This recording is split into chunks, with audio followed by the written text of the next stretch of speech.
চোখটা এবং কানটা পুরো টেনে নিয়েছে সায়ন্তনী। এরপর পারফর্ম করতে আসছে হাওড়া শালকিয়ার সায়ন্তনী।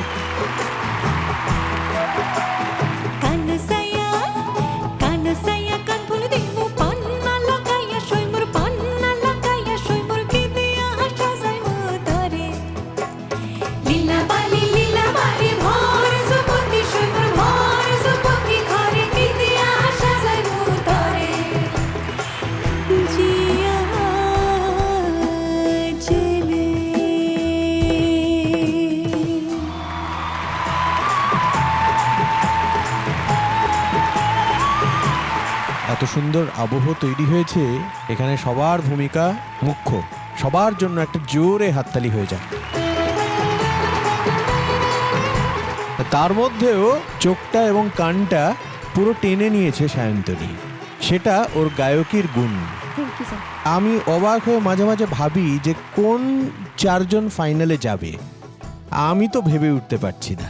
যারা যারা আছেন এখানে প্রত্যেকেই এ বলে আমায় দেখ, তো বলে আমায় দেখ।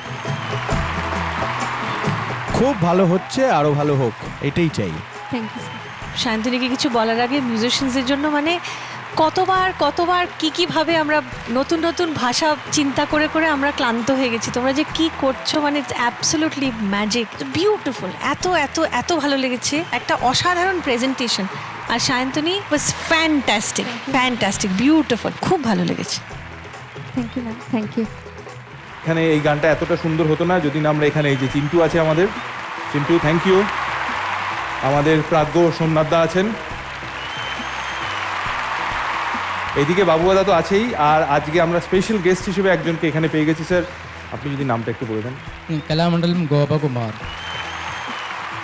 এরপর পারফর্ম করতে আসছে দক্ষিণ 24 পরগনা সুভাষ গ্রামের গীতশ্রী।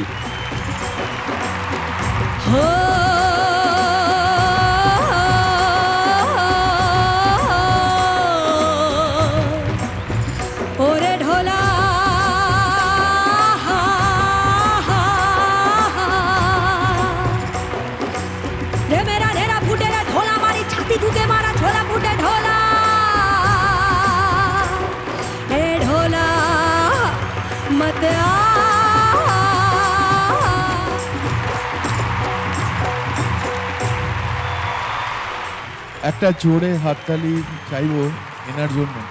अब्दुल रशीद भाई, आप कहाँ से हो थोड़ा बताइए। ये राजस्थान जोधपुर। তার জোরে হাততালি গীতশ্রীর জন্য, এবং দুটো ভয়েস একসঙ্গে এইভাবে কন্ট্রোল করা কি করে করলি বলতো? আসলে প্রথমত আমি এখানে বা এই মঞ্চে প্রথম থেকে যে ধরনের গান গেয়ে আসছি, এই গানটা তার মধ্যে আমার কাছে সবচেয়ে বড় চ্যালেঞ্জ ছিল, কারণ এই মাঝখানের পার্টগুলো আমার জনের নয়। তো এই গানটার জন্য আমাকে ভীষণ আলাদাভাবে নিজেকে গ্রুম করতে হয়েছে, কারণ আমার ভয়েসের ওজন একটু কম। তো এর জন্যে মানে আমি থ্যাঙ্কস জানাতে চাই আমার গ্রুমার্সদের, কল্যাণ স্যার, ঝুমুর ম্যাম এবং সৌমেন স্যার এবং প্রতিজিৎ স্যার। ওনারা আমাকে যেভাবে গাইড করেছেন এই ভয়েসটার জন্য, আমি যে এটা কী বড় একটা শিখেছি সেটা একমাত্র আমিই জানি। যেটা তুই নর্মাল যে গানটা ভয়েসের গাস তার থেকেও বেটার হয়ে গেছে। Excellent performance, God bless you.